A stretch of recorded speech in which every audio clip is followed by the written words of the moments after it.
Vive la révolution, paix et liberté pour le peuple. Combattants, combattants, combattants, combattants, combattants, combattants, combattants, combattants, combattants, Justin, regarde ta troupe.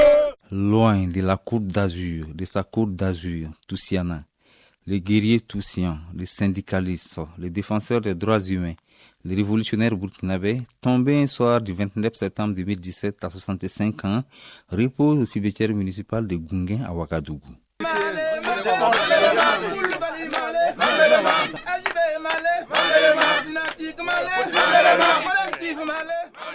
Tu as réussi ta mission. Ta vie a été entièrement dévouée à la lutte. Ni la répression, ni les menaces et intimidations ne t'ont fait abandonner tes idéaux. Tu nous as appris la détermination, l'engagement, la fête.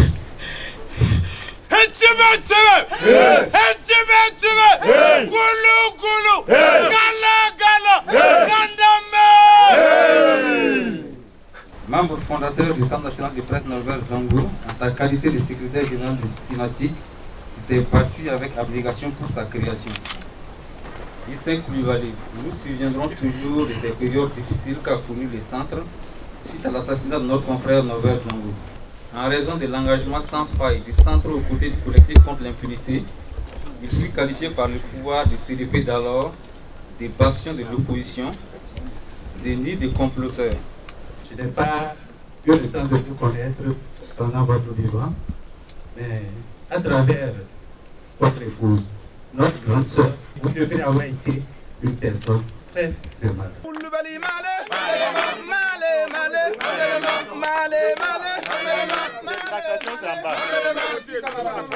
Les tractations, c'est en bas. Ils sont fous de ce.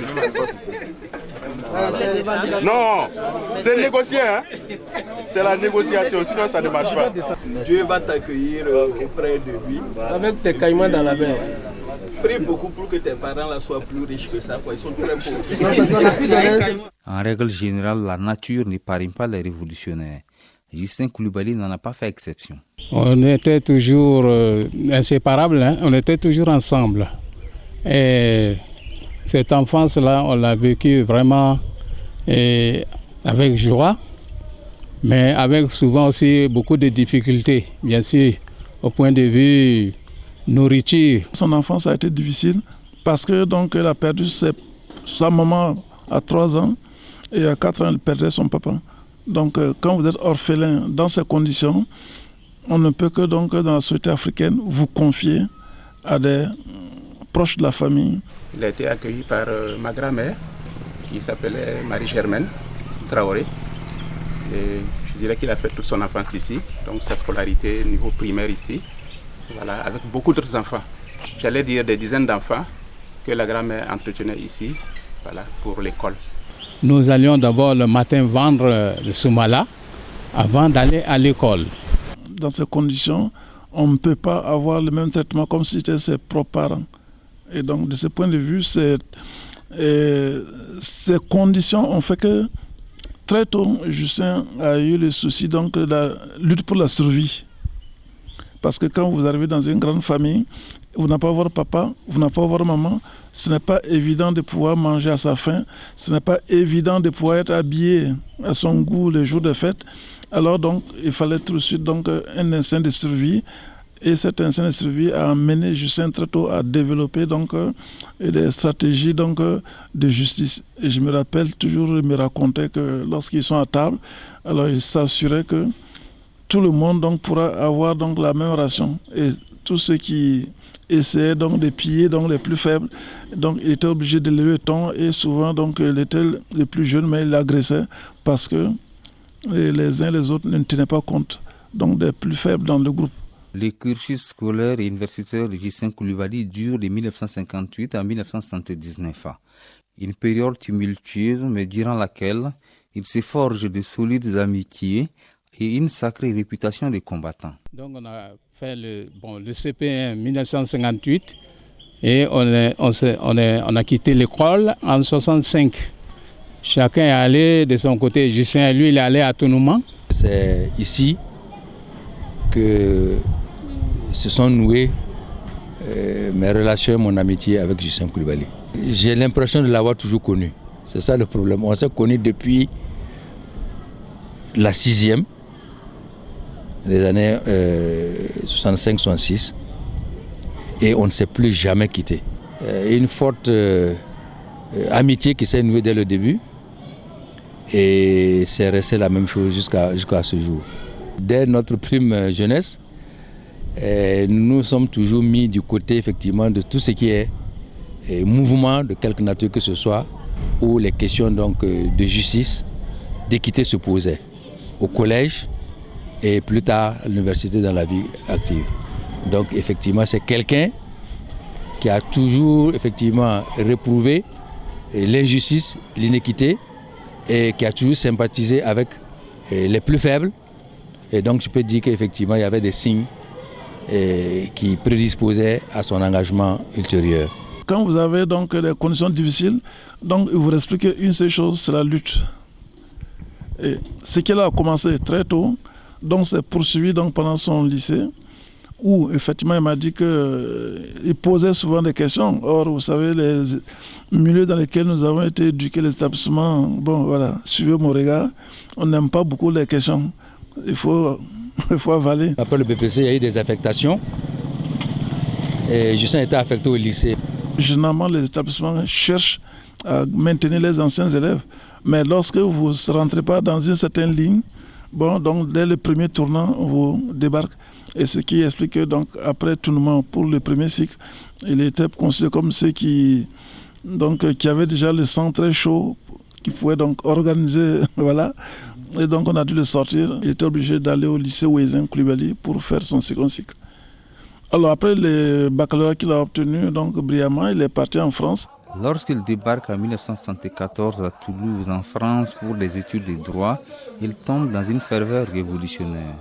Les mouvements étudiants voltaïques cherchent à stabiliser sa ligne. Il se connaît à l'université, et plus particulièrement à Toulouse, en 1974. Il est venu avec un certain nombre d'autres jeunes, et moi j'étais déjà le Coro. Voilà. Et entre autres, il est venu avec Timothée Soulama. Vraiment, c'était un bon cru, comme on les a appelés, donc des jeunes qui sont arrivés, sont bouillants, sont venus fraîchement du pays, et puis ils sont tombés dans le mouvement étudiant. C'est l'AEVF Toulouse à l'époque, qui était une section de l'AEVF, qui est elle-même section du GEF. Donc ils sont tombés en plein là-dedans, ils se sont retrouvés. Il s'est, au contact du mouvement, élevé son niveau de compréhension, son niveau de conscience, et il a participé pleinement. Donc ce qui fait que la sous-section de Toulouse, bon, essayez de demander un peu, des années de 75 jusqu'aux années 80, ce que représentait la sous-section de Toulouse à l'AEVF. C'était une période assez difficile pour le mouvement syndical estudiantin, qui était traversé par les luttes de courant pour son orientation correcte. Aussi bien au sein de l'association des étudiants voltaïques que sous-section de Toulouse, que de la section territoriale de la Fédération des étudiants d'Afrique noire en France, Toulouse. Le camarade Coulibaly Justin, avec les autres étudiants au sein de l'AEVF, se sont battus à l'époque pour une juste orientation du mouvement estudiantin, aussi bien voltaïque qu'africain. Il fallait se battre pour lui reconnaître son rôle d'organisation syndicale estudiantine, qui ne pouvait pas prendre en charge les questions politiques de libération de l'Afrique, cette tâche revenant aux partis politiques.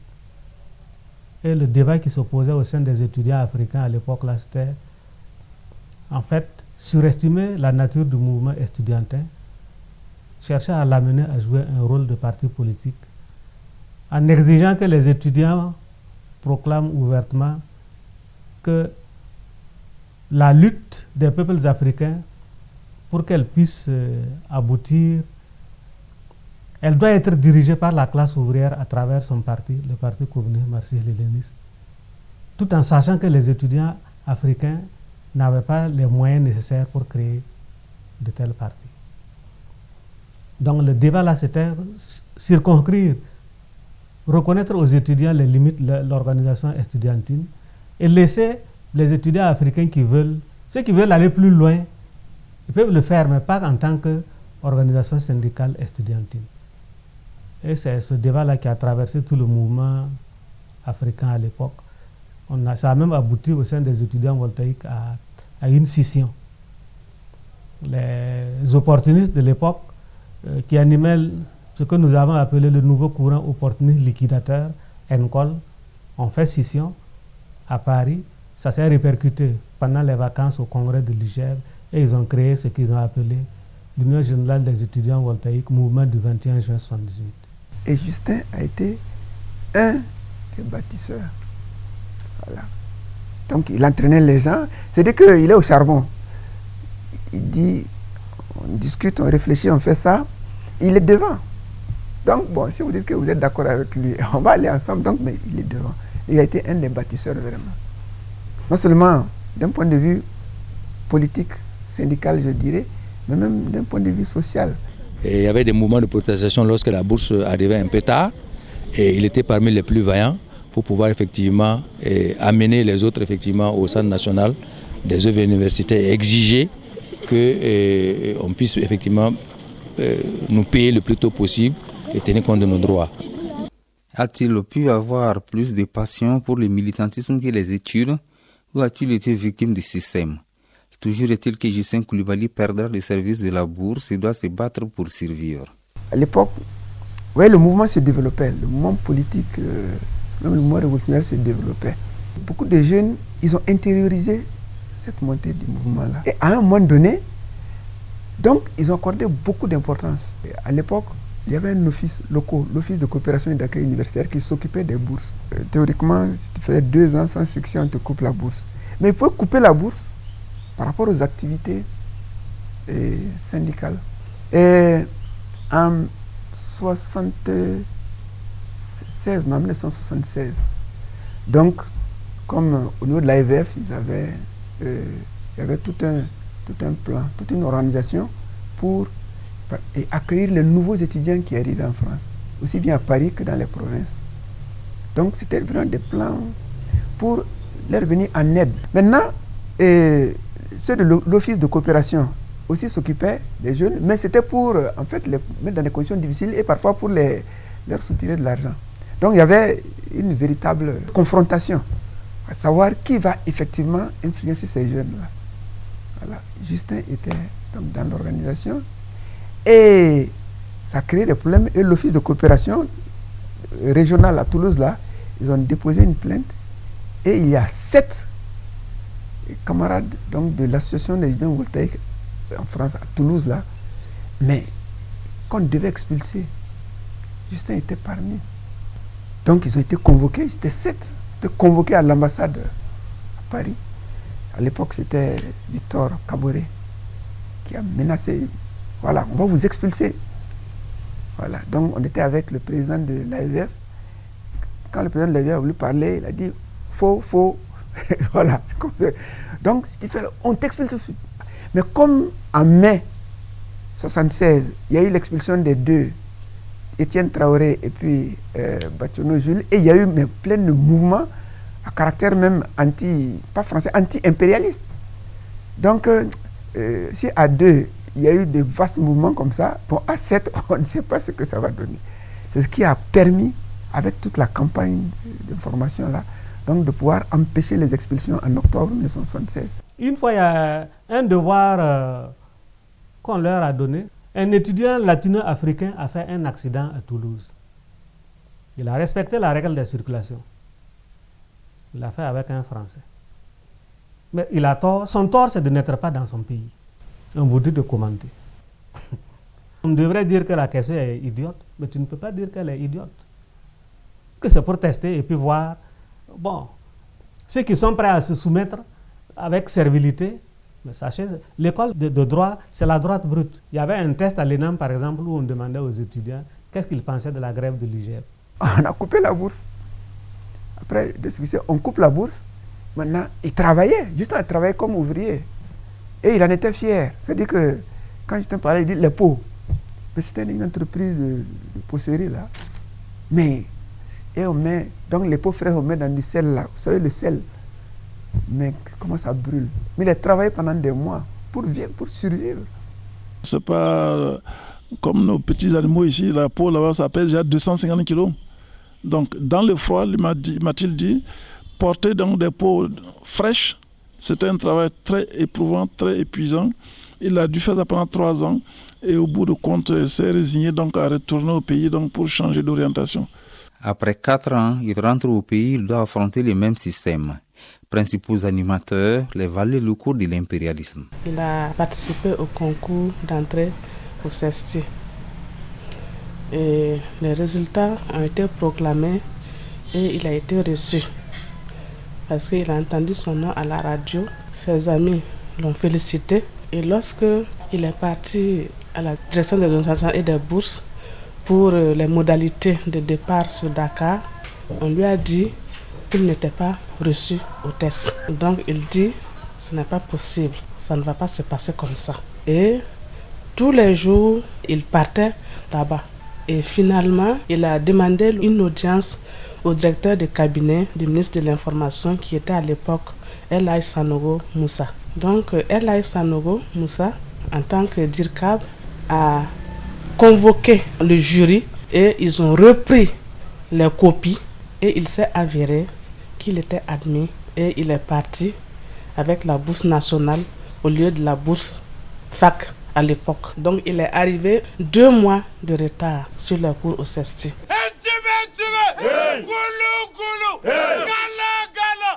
Je me rappelle à l'époque, nous on a intégré nos logements à la veille de la rentrée, juste un mois.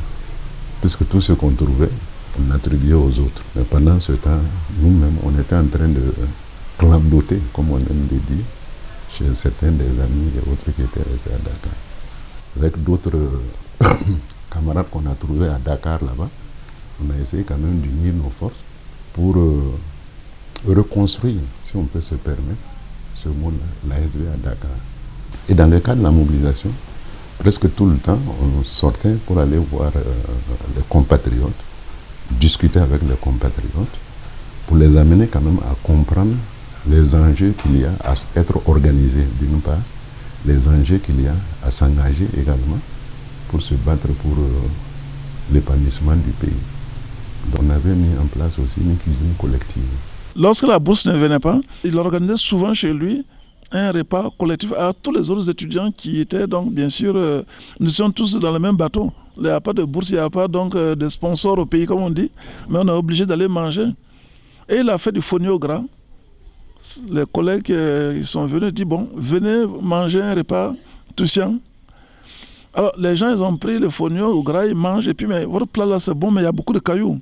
Justin de répliquer non, ça se mange pas, ça se suce. Au Centre d'études des sciences et techniques de l'information de l'Université Cheikh Anta Diop, où il reste de 1979 à 1982, il opte pour la presse écrite. C'est donc tout naturellement que de retour au Bercail, il est envoyé à Carrefour Africain, le journal d'État. Il faut dire qu'il m'a dévancé dans la profession. Moi, je suis rentré en 83 et je l'ai trouvé déjà, il était en activité à Carrefour Africain. Justin Coulibaly, c'était l'homme des dossiers. Son genre préféré, c'est les dossiers. Chaque fois, quand il y avait un sujet, il dit « Ah, ça mérite un bon dossier ». Sur le plan professionnel,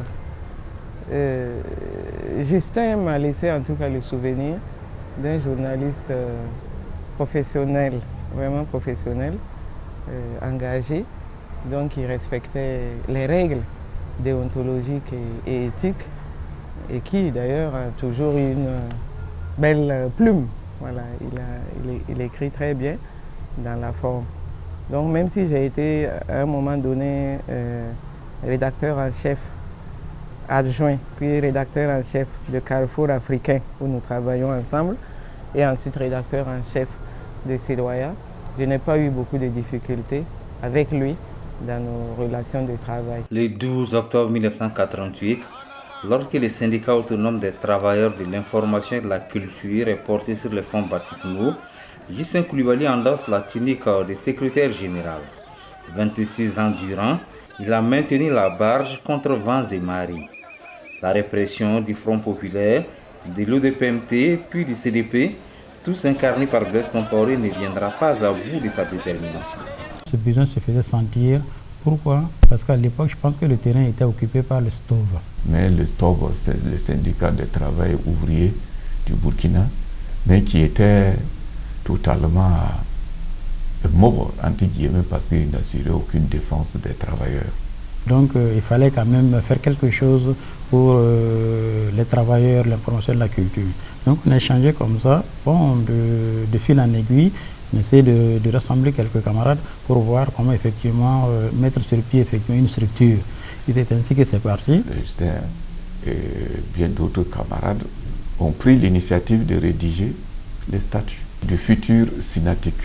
Il s'y est investi largement et je peux vous faire cette confidence que c'est chez lui, au quartier Ouidi, que les statuts ont été rédigés. J'avoue que ça n'a pas été facile parce qu'on était dans un système qui était en train de vouloir caporaliser l'ensemble des structures, notamment les travailleurs de la fonction publique. Dans le système Blaise Compaoré, les uns et les autres ne voyaient pas en fait l'intérêt de la création de cette structure. Parce que tout simplement, les gens non seulement étaient agrippés au système, et ensuite, les gens ne comprenaient pas pourquoi une structure pour la défense des intérêts matériels et moraux des travailleurs. Parce que tout simplement, bon, chacun avait un parent dans le gouvernement, un parent qui était dans le système, donc ils ne voyaient pas cela. Nous, on essaie de leur faire comprendre que le problème, ce n'est pas nous en tant qu'individus. On se dit qu'il faut se battre effectivement pour les intérêts des travailleurs. C'est-à-dire, c'est quoi? C'est-à-dire que lorsque les gens sont agrippés dans le système, bon, c'est vrai qu'on peut vous donner des bonnes licences, on peut vous donner 1000 francs. On a dit non, il faut effectivement dépasser cela. Quand ces statuts ont été amenés devant l'Assemblée constitutive, bien sûr, les membres des structures populaires, les journalistes ont estimé que bon, c'était un statut inspiré par les anarcho-syndicalistes. C'est ainsi qu'on qualifiait justement les organisations syndicales de l'époque qui dénonçaient le fait que le pouvoir tendait à liquider les syndicats. Donc, toute structure syndicale qui refusait d'être caporalisée par le pouvoir était taxée d'anarcho-syndicaliste. Il a été porté à la tête, non pas de façon aisée, parce que ceux des structures populaires journalistes et aussi avaient pour ambition de prendre le syndicat. Et là, je crois que contrairement à ce qui était en vigueur à l'époque, pour tout vote dans ce contexte de la révolution, soit c'est à main levée, bon, soit pour les parcelles, il fallait monter sur des barriques, etc. Donc, on a dit non, on va voter à bulletin secret. Et je crois que c'est cette procédure qui a permis, même au sein des journalistes, membres des structures populaires, il y en a qui ont voté pour Justin. Au niveau du congrès de 2001, c'est l'avant-veille du congrès qu'un de Bobo m'a appelé pour me dire qu'on les a contactés et ils ont organisé une descente sur Ouaga pour venir renverser le Synatic et puis prendre la direction. Le jour J, moi je suis arrivé un peu avant un certain nombre de gens, le gros contingent parce qu'ils s'étaient retrouvés quelque part, je crois que c'est à Mohamed Maïga, où on leur a donné le petit déjeuner avant qu'on les convoie dans des véhicules d'État juste de la présidence pour arriver. Et quand moi je suis arrivé, j'ai dit à l'intérieur là, vous me faites sortir tout le monde. Et j'ai sorti dans mon sac une corde et j'ai déroulé, j'ai fait une zone tampon. J'ai dit personne ne franchit ce seuil là s'il n'a pas son invitation. Et autour de 8 heures, la vague là est arrivée. Ils ont dit que ça là c'est quoi? Nous on a dit non, c'est une barrière de sécurité, c'est pas réservé à tout le monde. Ils ont dit non, non, ils ne tiennent pas compte de ça. J'ai dit non, ça là vous n'avez pas rentré ici. Ils ont franchi la barrière, mais comme il y avait le portail, là, ils ne pouvaient pas passer. C'est le noyau dur là qui est resté, avec les Lamoussa Rovo, les Isaka Lengani, les Paco, Yama Drabo, et puis bon, à notre sein, comme il y avait les deux qui le voyaient, Bagnan et Kinda, donc eux aussi, Ils se sont retrouvés à l'intérieur. Mais dans tous les cas, ils n'étaient pas en nombre suffisant pour basculer. Moi, je ne l'appelais pas Justin, je l'ai toujours appelé Ségal. Je l'ai toujours appelé Ségal parce que, par respect pour lui. Parce que quand quelqu'un a des objectifs bien précis, quelqu'un qui sait ce qu'il veut dans la vie, quelqu'un qui se bat pour autrui, surtout pour autrui, il ne se bat pas pour lui-même. On ne peut qu'avoir du respect pour ce dernier. Comme disait Feu Norbert Zongo, ce n'est pas la méchanceté des hommes mauvais qui fait problème, mais c'est le silence des gens bien qui pose problème. Moi, je suis un peu mal placé pour parler du Justin parce que quand je parle, on ne verra pas l'objectivité de mes propos. On dirait non parce que tout simplement, bon, et ils ont cheminé ensemble. Or non, il faut souvent aussi qu'il y ait des gens bien, qui parlent des gens bien. Il ne va jamais vous conseiller du mauvais. Il ne va jamais vous dire, allez-y, je vous suis. Il vous dit, suivez-moi. Quand on a des dirigeants de ces gens, on ne peut plus avoir peur. On ne peut plus avoir peur. Raison pour laquelle tout ce qu'il nous enseignait, tout ce qu'il engageait au niveau de la structure, on ne peut pas ne pas réussir. Voici une marque propre à Justin Coulibaly, qu'on avait aussi appelé JC comme Jésus-Christ. En ce temps, les motos JC là n'étaient pas encore entrés au pays.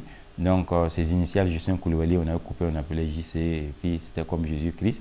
Et donc, cette façon pacifique de régler les problèmes, mais dans la fermeté, nous a valu en tout cas beaucoup de choses. Un événement va le marquer à jamais. Le 21 mai 1990, il est suspendu de ses fonctions de rédacteur en chef de Sirwaya, puis licencié de la fonction publique. Repris puis éloigné des médias, il va rouler sa bosse au ministère de la Santé, puis au ministère de l'Économie et des Finances. À partir du moment où c'est arrivé, effectivement, au niveau du bureau, effectivement, on s'est dit, bon, quelle riposte il faut faire, il faut préparer. Parce que le licenciement, effectivement, du Ségal, ce n'est pas de son fait, en tant qu'individu. Parce que tout simplement, on donne un point de vue, parce qu'on a fait d'accord avec son patron, et bon, ça doit impacter quand même. Comme Justin lui-même l'a dit, une fois fait à son âme, il dit, mais lui n'est pas le palefrenier d'un ministre. Le problème est que c'est à une époque où il y avait de l'agitation au niveau de l'université. Et Justin était rédacteur en chef de Sirwaya. On était en 1990, en mai 1990. À l'université, il y avait du gratuit, il y avait un mouvement. Ferdinand Dabélé, qui était non loin de l'université, il passait, il a vu le mouvement, ça c'est tout le fait de tout bon journaliste, il a couvert l'événement. Justin, qui était rédacteur en chef, a visé le papier et puis bon, c'est parti. Les papiers sont revenus avec le promo de Alice Tendrobego. Les papiers sont bons, mais évitez de citer les noms. Le seul nom qui était cité, c'était écrit, je cite, quand Salou Diallo arriva, tout s'éclata. C'est une phrase là, je vais mourir sans oublier ça. Et quelle n'a pas été la surprise du lendemain? Lundi matin, je viens, le 21, suspendu de ses fonctions de rédacteur en chef. Le lendemain matin, à la même heure, à 9h, licencié pour laxisme dans ses fonctions de rédacteur en chef. Mais au niveau du bureau, mon adjoint, quand le bureau a organisé une rencontre avec le ministre pour expliquer à bien ce qui s'est passé, il a été ressenti que normalement on devait le fusiller. Le directeur insurgé contre le papier, qui était bien sûr contre la révolution. Et comme cela se faisait à l'époque, pour les questions sensibles, le papier, une fois rédigé, devait être envoyé au cabinet pour valider avant que ça ne soit publié. Quand ces événements se passaient, j'étais hors du pays. La ministre intérimaire, qui était la ministre de l'Éducation nationale, en son temps c'était Alice Tendrobego, qui a trouvé que le reportage n'allait pas dans le sens qu'elle l'aurait souhaité. La ministre intérimaire a suggéré de revoir un peu la titraille et aussi d'appeler au calme, à l'apaisement. Les journalistes n'étaient pas d'accord. Ils voulaient être professionnels et Justin n'y était pour rien. À l'époque, en tout cas, c'était comme si le ciel nous tombait dessus. Parce que moi, je venais d'accoucher le premier fils, il avait 6 mois. Mais on était tous abasourdis parce qu'on se demandait, mais est-ce que c'est vrai? Comment est-ce qu'il peut être licencié comme ça? C'était un étonnement pour moi. Non, effectivement, on a réagi. On a fait effectivement une correspondance. On dit non, ça ne peut pas se passer ainsi. Entre-temps, je suis rentré de ma mission. Mais j'ai protesté, j'ai dit je ne suis pas d'accord. Du point de vue professionnel, il n'avait pas fait de faute. Peut-être que c'est politique. J'ai fait un contre-rapport que j'ai mené au Conseil des ministres. J'ai argumenté et le Conseil a bien accepté revenir sur sa décision. Ça a été levé, mais on ne l'a pas ramené justement au journalisme. On l'a mis dans un ministère qui était une sorte de garage, en quelque sorte. Mais Justin n'en a pas fait un problème. Il a transformé justement cet exil-là en une opportunité parce qu'il a donné une visibilité au ministère de la Santé. Non, mais on ne l'a pas atteint. On était mécontents, mais on avait l'habitude. On a tout vécu. Les gens qui étaient réprimés depuis le jeune âge, donc souvent, c'est comment je vais dire, c'est parce qu'économiquement, on va avoir des problèmes. Mais à l'époque, là, pour nous, c'était la bravoure. Hein. Justin Coulibaly, syndicaliste, mais surtout défenseur des droits humains. Jusqu'à son décès, il est resté actif au sein du mouvement burkinabé des droits humains et des peuples. Au niveau du MBDHP, ce fut un très grand activiste. Et on peut même dire que Justin Coulibaly a été membre fondateur du MBDHP, puisque dès la création de notre mouvement, il s'est investi pour la cause des droits humains, notamment en matière de promotion et de protection des droits humains. Nous l'avons coopté comme conseiller en communication. Il a longtemps cheminé aux côtés du président Alidou en tant que conseiller en communication, celui qui orientait un peu les activités du MBDHP en matière de communication. Et cela s'est renforcé par la suite, comme vous le savez, avec la création du journal Liberté, dont il a été le rédacteur en chef jusqu'à sa disparition en 2017. Et vous savez également qu'il a fait 6 à 7 ans à la tête de Radio Liberté que nous avons créée en 2011. Donc c'est dire que Justin Coulibaly, au-delà de son activité syndicale, était un fervent militant des droits humains et un réel soutien du MBDHP. Les 6 dernières années de sa vie, il les aura consacrées en partie à Radio Liberté, la voix du MBDHP. Et cette radio va rester comme l'un des témoignages de sa combativité. La création de Radio Liberté a été l'aboutissement d'un véritable parcours du combattant. C'est seulement au bout de la 3e tentative, en 2009, que nous avons pu obtenir la fréquence au niveau du CSC. Radio Liberté ne cessait pas, en tout cas, de faire en sorte que les populations puissent s'exprimer par rapport à l'évolution de la situation nationale au plan sociopolitique. On sentait déjà venir 2014, si vous le voulez, lorsque pointait à l'horizon le succès de l'insurrection populaire. Radio Liberté a été d'un très grand apport dans l'accompagnement de la masse vers en tout cas les objectifs de cette masse-là qui était qu'il ne fallait pas réviser l'article 37 et mieux, il fallait prendre en considération les aspirations profondes du peuple burkinabé en matière de promotion des droits humains, en matière de respect des règles de base de la démocratie. Infatigable, convaincu, déterminé, anticonformiste, parfois incompris, mais quel était donc le moteur de cet homme? Vous savez, les convictions qu'on a, les convictions sociales, politiques, même religieuses, certains portent ça ou vivent ça comme un habit, une veste. Ouais, c'est-à-dire, bon, je vais à l'église, je porte la veste de l'église, je rentre, après j'enlève la veste et puis je fais autre chose. J'ai des convictions politiques, voilà, tant que ça me sert, je porte le costume, ensuite j'enlève. Il ne s'est jamais départi de cet esprit d'engagement. Combattant, combattant, hey! Combattant, combattant, hey! Combattant, combattant, hey! Combattant, combattant, hey! Combattant, Justin, regarde ta troupe. Justin n'était pas seulement un syndicaliste, c'était surtout un révolutionnaire. C'est quelqu'un qui a pris très tôt fait et cause pour son peuple. Et donc sa vision réside dans la lutte de notre peuple pour effectivement la liberté, les libertés au sens général et le progrès social. Il avait une vision progressiste, révolutionnaire et conséquente, vraiment affirmée. Ni concession, ni compromission, mais sans excès, ainsi a vécu l'homme. En 1984, j'étais le président donc, de l'association des scolaires du Sénat. Donc je dirais que notre militantisme, franchement, a pris un essor à partir vraiment de ce qu'il a pu nous livrer. Justin a toujours gardé le flambeau de la lutte. Franchement, et lorsque nous partons, nous revenons, nous le retrouvons avec le flambeau de la lutte. On dirait peut-être qu'il était extrémiste. Extrémiste? Non. Quelqu'un qui vit ses convictions, il va aller jusqu'au bout. Avec sa force, sa fougue et sa passion. Comme quelqu'un l'a dit. Et il n'y a pas de grandes choses qui sont faites sans passion. Non, moi je ne dirais pas ça comme ça. C'est-à-dire ce qu'on appelle l'extrémisme, il était ferme du point de vue de ses convictions. Moi je ne trouve pas qu'il était extrémiste. L'extrémisme c'est quoi? Vous avez 0 et puis le moins. Il est dans quel... C'est le 0 là qui est extrémiste là, ou bien c'est le moins. C'est ça que je dis. Quand vous voulez lutter, j'ai dit à la rigueur,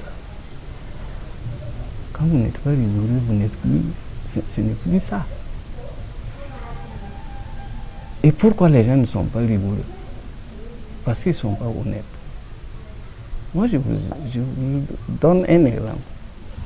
Quand Blaise a commencé, après Sankara, là, avec la terreur sous Sankara, quand Blaise a pris, il a fait un laisser-aller. Et dans ce laisser-aller là, tout le monde faisait ce qu'il voulait. Et on est arrivé à ça aujourd'hui. En fait, moi je ne trouve pas que Justin était extrémiste. Ça veut dire que quand il fait une critique, c'est bien tranchant. Ça fait mal. Je veux mettre en évidence l'esprit polémiste de Justin parce qu'il aimait tellement combattre que parfois dans les échanges, vous avez l'impression qu'il s'attaquait à vous personnellement. Moi étant plus ancien que lui, et lui étant justement soucieux de faire changer rapidement des choses, à tel point que parfois il m'assimilait à des groupes politiques, et ainsi de suite. Et je lui disais, tu sais, petit frère, tu es venu me trouver sur le terrain. Nous aussi, on lutte aussi à notre façon. Mais Justin, on s'est respecté jusqu'au bout. Un petit frère qui était soucieux d'apprendre, d'échanger, mais un petit frère très déterminé. La polémique, c'est quoi? Il y a des choses qu'on ne peut pas accepter facilement. C'est dans la discussion, là, vous allez découvrir ce qu'il y a. La vérité, le mensonge, ou la conception de tout un sac. C'est une histoire de conception. Et moi, j'ai toujours dit, la vérité d'aujourd'hui, là, n'est pas celle de demain. Parce que les gens changent l'histoire.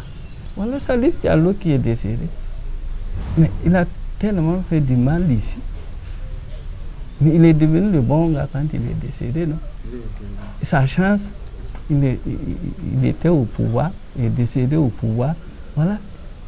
Ça a été en pompe, ces trucs. Donc, moi je dis, polémie là, vraiment, il n'y a pas de choses.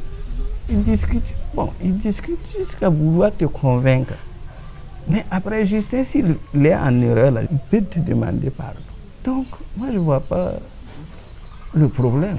Parce qu'il y en a qui polémiquent et qui ne reviennent jamais en arrière. C'est figé. Ce sont ces gens-là, moi, je dis, ils polémiquent. Justin était quelqu'un de très direct. Vous pouvez ne pas apprécier ce qu'il va vous dire, mais de toute façon, il ne vous dira pas dans le dos. Il n'est pas celui qui avait une personnalité conformiste, à savoir accepter même quand il n'est pas d'accord.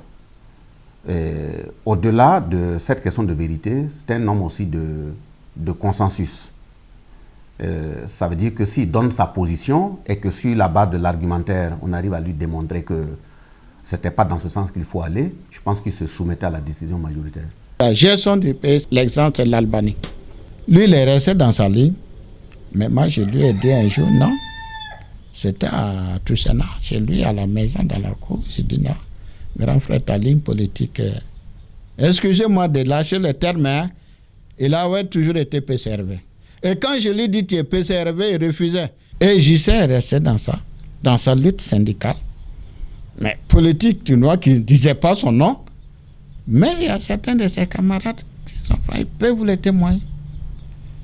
Justin, syndicalement, constant, politiquement constant. Dans ma vie de journaliste, j'ai pu rencontrer d'aussi combatifs dans le milieu de la presse.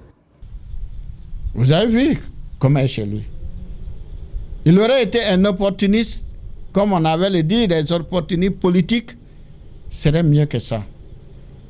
Mais moi, je n'ai pas été opportuniste pour pas, ne regardez pas ma maison pour donner l'impression que non. 6 mois à peine après la création du Centre national de presse, le journaliste d'investigation Norbert Zongo est assassiné le 13 décembre 1998. Justin Coulibaly met son expérience forgée au sein des mouvements étudiants, des synatiques, du MBDHP au service de la quête de vérité et de justice à travers le collectif. Un combat épique, répressif et barbare aux côtés du président du pays réel d'alors, Maître Ali Ouedraogo, et du général Toulé Sagnon.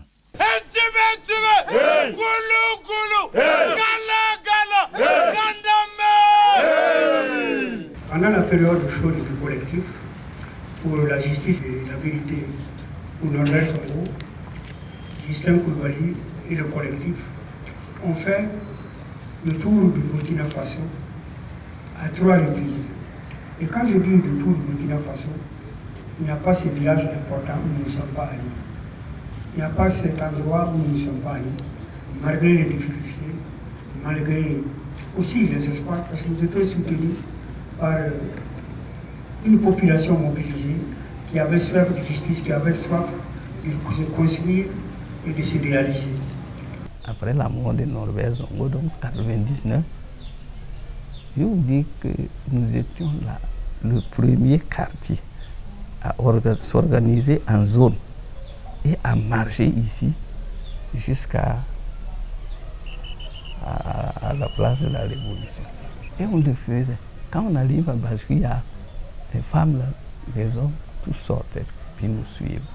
En fait, nous avons eu accès à la presse grâce à des personnalités comme Justin Coulibaly, comme ces camarades qui sont là ce soir. Il fallait faire preuve d'esprit, d'ingéniosité, d'esprit vraiment pour mettre en lumière les motifs, les objectifs et la lutte des travailleurs, la lutte des populations face aux injustices, face aux répressions. C'est comme l'insurrection. À un moment donné, nous avons voulu prendre la mairie. Parce que tout devait vite. Là, c'était au lieu de chaque fois que les intérêts du peuple sont en jeu, Justin s'est impliqué. Oui, il s'implique. Malgré sa santé, à un moment donné, Justin Coulibaly n'a pas manqué à une rencontre, à une activité, à une action pour la liberté d'expression, pour l'approfondissement de la démocratie et effectivement la construction de notre pays. Ce n'est pas les synatiques seulement qui s'occupent, ils s'occupent même de son quartier. Et si vous pouvez faire un sondage, vous allez voir que beaucoup vont le dire, même s'ils ne peuvent pas le dire comme ce que moi je dis, bon, ils vous diront qu'il s'est vraiment impliqué. Il a défendu, on a défendu le quartier. Par exemple, dans son quartier là, il s'organisait pour amener la cohésion. Puisque vous savez, les cités là, les gens sont individuels. Mais ici, ils tenaient des réunions. Et il encourageait ces réunions-là.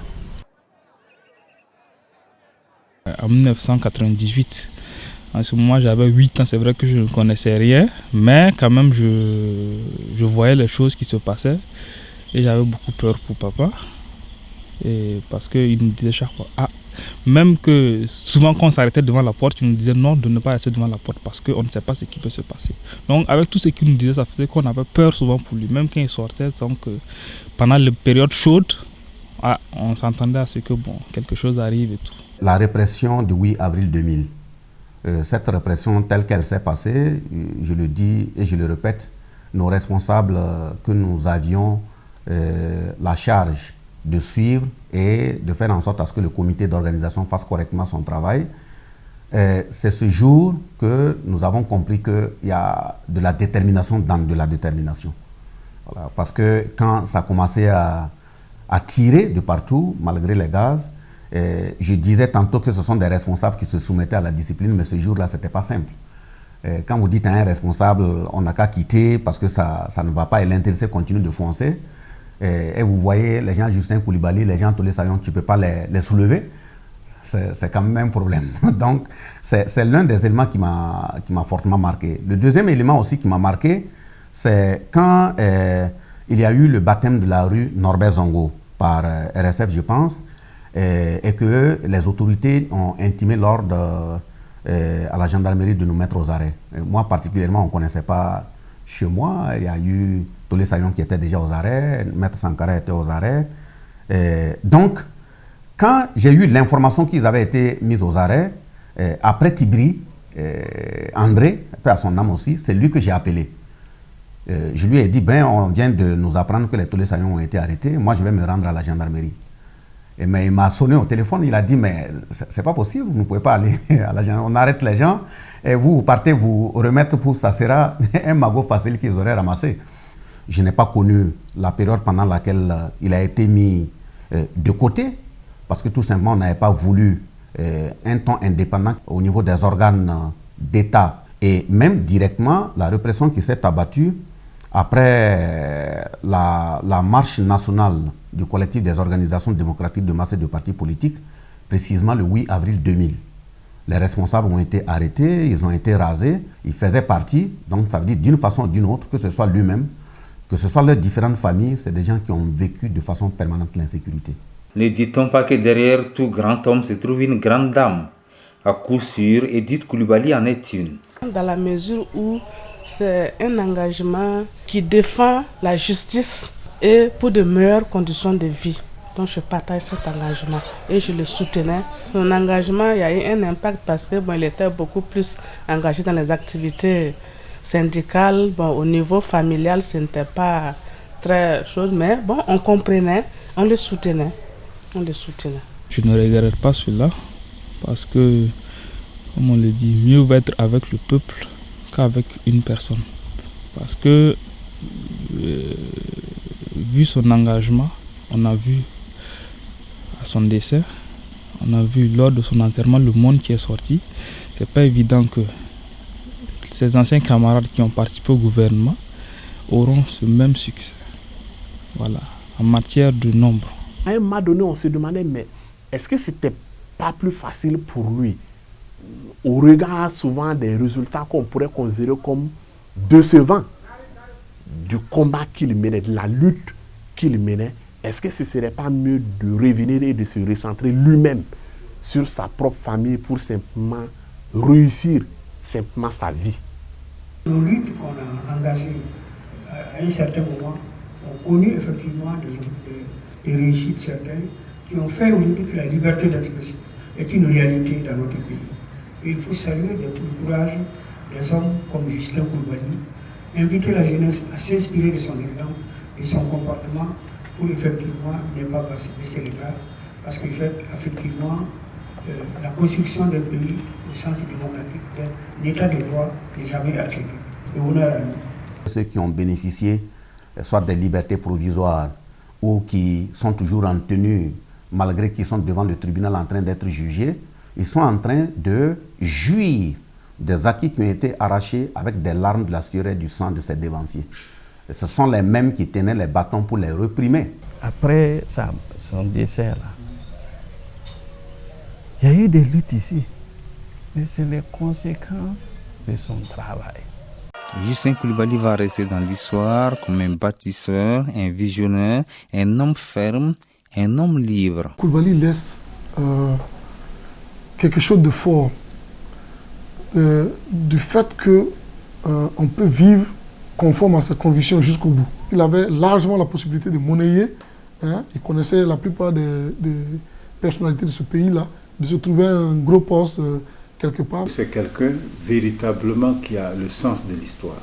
Malgré toutes les épreuves, il a su effectivement tenir haut le flambeau du syndicat et c'est le premier héritage que Justin lègue effectivement à la postérité.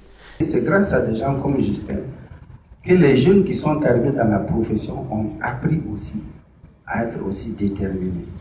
Quand j'étais en présence de Tolé Sayon, de Justin Coulibaly, de Richard Tiendrebeogo et d'Alidou Ouedraogo, je sentais une certaine sécurité. Parce que je sais que c'est des gens qui n'agissaient pas au pif. Notre engagement en tant que jeunes à leur côté, jusqu'à nos jours, vous allez remarquer que quand nous prenons la parole ou position sur un certain nombre de faits, nous rappelons toujours que nous ne sommes pas venus inventer la roue. Il faut avoir l'humilité de reconnaître qu'on n'est pas venu inventer la roue. Il y a des gens qui se sont sacrifiés, qui ont versé beaucoup d'énergie à leur endroit, particulièrement lui. Certaines avancées dans l'amélioration des conditions de vie de travail, des médias publics, c'est grâce au combat que Justin Coulibaly a mené toute sa vie. Au niveau de la presse privée, il y a la convention collective qui a été signée en 2009. Le Centre national de presse Norbert Zongo aussi, qu'on le veut ou pas, fait partie aussi de l'héritage de Justin Coulibaly parce qu'il fait partie des membres fondateurs du Centre de presse Norbert Zongo. C'était vraiment quelqu'un aussi qui était très conscient des enjeux autour du Centre de presse Norbert Zongo. Ils ont vécu les 6 premiers mois avec Norbert Zongo. S'il n'y avait pas des gens aussi déterminés comme Justin et comme Jean-Claude, je crois qu'on aurait eu beaucoup de mal.